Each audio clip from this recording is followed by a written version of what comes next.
আর বড় মামি, তোমাদেরকেও বলি, আমি আমি আমি অত্যন্ত কৃতজ্ঞ তোমাদের কাছে। বিশ্বাস করো, তোমরা আমার জন্য আমার জীবনে যা করেছো, আমার শুধু একটা কথা বলি, সবসময় বলতে না যে এই বাড়ির ছেলে মেয়েদের সঙ্গে আমার কোনো তফাৎ নাকি তোমরা করো না। প্লিজ এটা এটা এটা আর কোনোদিনও বলো না, কারণ তাহলে আমার জীবনটা ওই ফটোকপির দোকানে কেটে যেত না। তো ঠিক এই কথাটার উত্তর কিন্তু আগের দিন ইমন তোকে দিয়ে দিয়েছে অনিতা। তুই যেমন ফটোকপির দোকান চালিয়ে জীবন কাটাস, আমিও কিন্তু নাটক করে জীবন কাটাই, আমিও কিন্তু এই বাড়ির ছেলে। ইমন উত্তর দিয়েছে বলেই যে সবাইকে সেই উত্তর শিরোধার্য করে রাখতে হবে, তার তো কোনো মানে নেই টুবলু। ইমনের যা বুদ্ধি, সেই বুদ্ধি মতোই উত্তর দিয়েছে, এবং সেটাও ভেবেও দেখেনি। ইনফ্যাক্ট তোরাও কেউ ভেবে দেখিসনি। আরে ভাই আমার, থিয়েটার করার মধ্যে একটা অহংকার থাকে রে, একটা শিল্পীর একটা আত্মতুষ্টি থাকে। আর আমার ফটোকপির দোকানে, হ্যাঁ, ফটোকপি মেশিন চালাতে গেলে তো সেসব কিছুই থাকে না রে। আমিও তো চেষ্টা করেছিলাম জীবনে, অনেক পারিনি, আমার হয়নি। আমি অন্য কোনো কাজ করতে পারিনি, আমি কিছু চাকরি বাকরি পাইনি, কারণ আমি যোগ্য নই। আমি নিজেকে যোগ্য করে তুলতে পারিনি, হয়তো এটা আমারই ব্যর্থতা। কিন্তু সেখানে দাঁড়িয়েও আমি একটা কথা বলবো, শুধুমাত্র আমার স্কুলের মাইনে দেওয়াটাই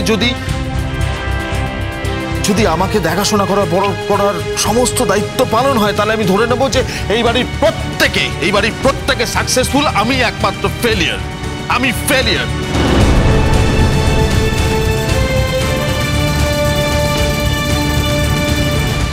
হ্যাঁ রনি বাপ, যে স্কুলে রন পড়ছে, হ্যাঁ, যে স্কুলে বাদশা পড়েছে, আমার কলি, আমাদের টুবলু যে স্কুলে পড়েছে, সেই স্কুলে তো তোকে ভর্তি করে দিয়েছিলুম রে। হ্যাঁ,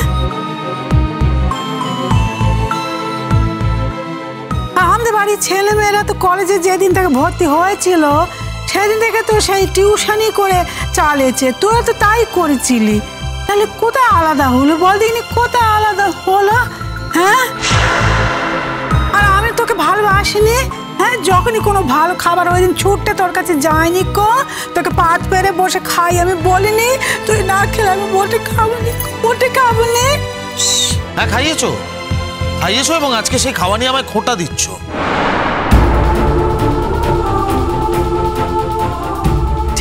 ঠিক আছে, তুই আমাকে ভুল বুঝেছিস। হ্যাঁ ঠিক আছে, আমি বুঝেছি। সকলেই তো আমাকে ভুল বুঝেছিস, তুই কেন বুঝবি না? সেটি আমার নেওতি।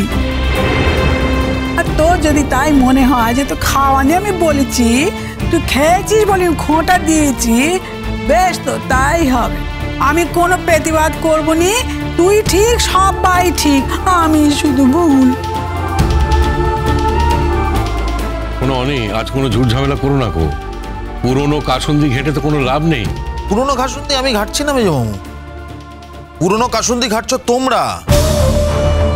ওই মেয়েটা পুরনো কাসুন্দি ঘাটছে, ও আমার জীবনটা তছনছ করে দিল একদম।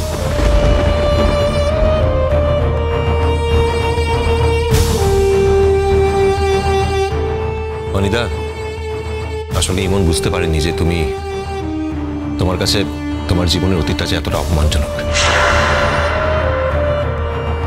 তুমি যে নিজের জীবনের অতীতটাকে ফেস করতে এতটা ভয় পাও, আমি বুঝতে পারিনি। সত্যি বুঝতে পারিনি যে তুমি এতটা ভীতু একটা মানুষ।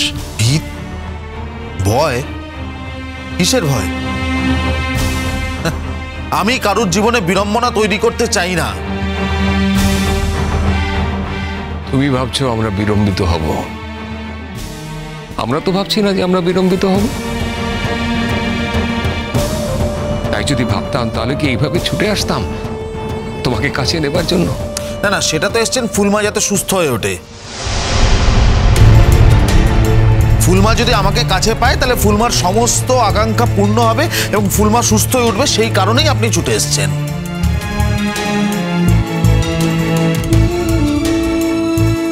তুমি তো তোমার প্রশ্নেরই উত্তর দিলে। তার মানে তোমার ফুলমা তাহলে আকাঙ্ক্ষা করতো সব সময়, এটা মানবে তো? দেখো, আমি তো তোমার কুপিতা ছিলাম, কিন্তু তোমার ফুলমা তো কোনোদিন তোমার কুমাতা ছিল না। তিনি তো তোমাকে ধরেই বেঁচেছিলেন, তোমাকে আঁকড়ে ধরেই বেঁচেছিলেন তোমার জন্য। শুধু জানতেন না যে তুমি তার চোখের সামনেই আছো।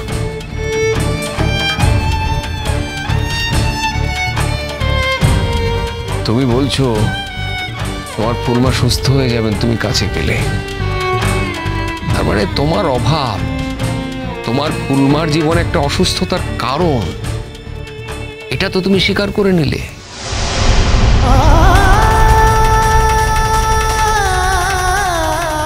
অনি, একদিন না একদিন মা বাবাকে চলে যেতে হয়। সারা জীবন মা বাবা থাকে না, থাকে তাদের সন্তান সন্ততিরা। তুই বেশি বয়সে হলেও মা বাবাকে পেয়েছিস, তাদের নিয়ে থাক না বাবা। এত বড় সৌভাগ্য কজনের হয় বলতো? পরমাসি, পরমাসি, আমি তো ওই সৌভাগ্য চাইনি, চাই না। চাসনি বলেই বোধহয় আজ যখন সে তোর সামনে এসে দাঁড়িয়েছে তাকে গ্রহণ করতে পারছিস না। গ্রহণ করতে না পারলে স্পষ্টভাবে বলে দে যে মা, তোমাকে আমি গ্রহণ করতে পারছি না। তাতে কুমুর যা হয় হবে, যাকে তুই মা হিসেবে গ্রহণই করতে পারছিস না সেখানে তো তোর কোনো দায় নেই।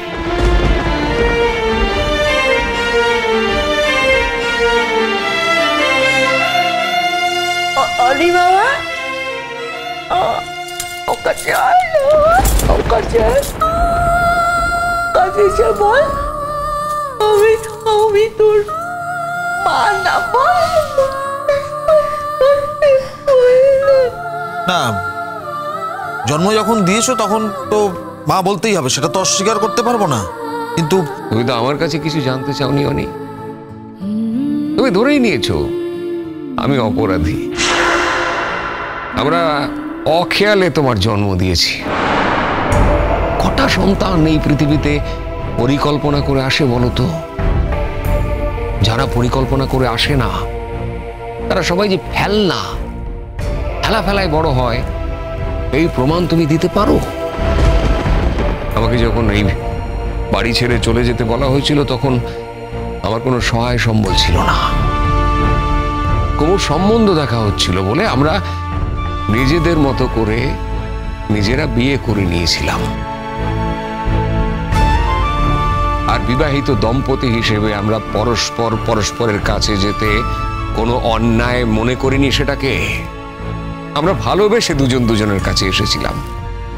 তুমি আমাদের সেই ভালোবাসার সন্তান।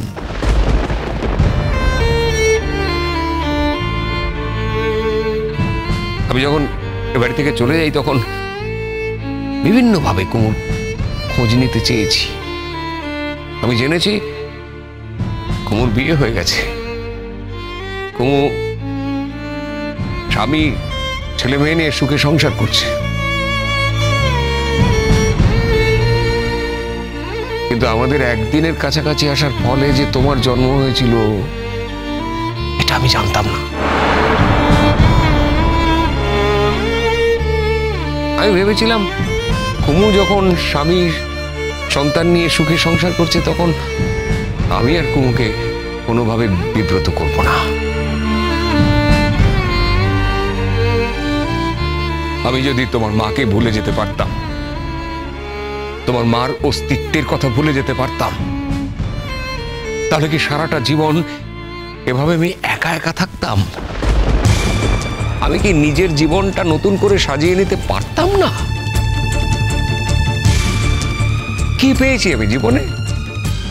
সারাটা জীবন নিজের দুঃখে নিজের কষ্টে নিজের মধ্যে থেকেছি আর কাজ করেছি। কই, তুমি তো এরকম ভাবে কখনো ভাবতে পারোনি যে আমরা তিনটে মানুষ তিন রকম ভাবে কষ্ট পেয়েছি? ভুল করছেন স্যার। আপনি এই মুহূর্তে যার কথা বলছেন সে আপনাদের থেকে তুলনামূলকভাবে সব থেকে কম কষ্ট পেয়েছে। পিসিমণি কষ্ট পেয়েছে, পিসিমণি এত কষ্ট পেয়েছে যে নিজেকেই সুস্থ রাখতে পারেনি। আপনি এত বছর দূরে ছিলেন, সবার থেকে আলাদা ছিলেন, আপনি নিজের মতো করে কষ্ট পেয়েছেন। কিন্তু অনিদার কষ্টটা কোথায়? এক বাড়ির ভালোবাসা তো পেয়েইছে, আর তার সাথে এই বাড়ির ভালোবাসাও পেয়েছে, এই বাড়ির লোকজনদেরও কাছে পেয়েছে।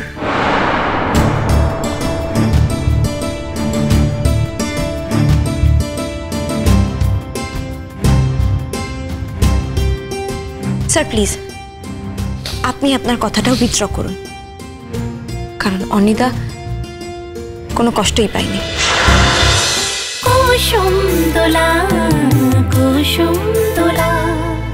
স্টার জলসার প্রিয় শো দেখার জন্য সাবস্ক্রাইব করুন আমাদের ইউটিউব চ্যানেলে এবং আপডেটেড থাকার জন্য প্রেস করুন বেল আইকন।